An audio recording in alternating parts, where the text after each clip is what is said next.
Half-centuries from James Foster and Ryan Tender-Scarter ensured that their Essex side fought back strongly after a poor start in their latest LV County Championship match against Lancashire at the Ford County Ground in Chelmsford.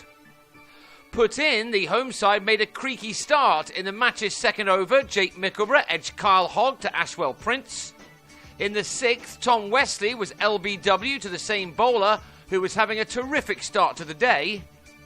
And in the ninth, Hamish Rutherford's first championship innings for the county ended on 5 as he nicked off to the ever-dependable Glen Chappell. That left Essex on 13 for 3 and in some bother. They were thankful that their middle order is now a very good one, with both Tender-Scarter and O.A. Shah having now finished with the Indian Premier League.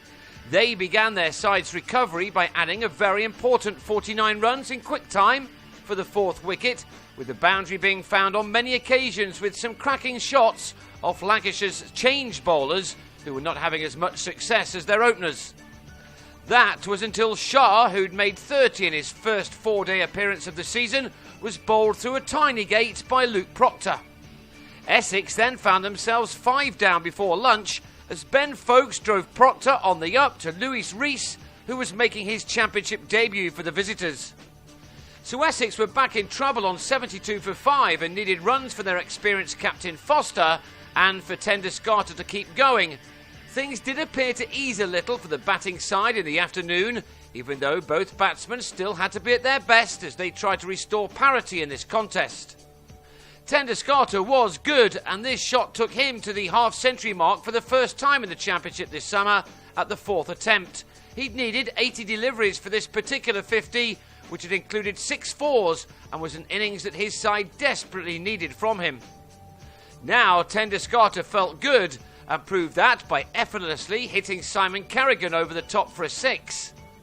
But Carrigan immediately had his revenge. Tender-Scarter went for a repeat but didn't quite get to the ball this time, dragging it instead to Simon Katic, who held on well.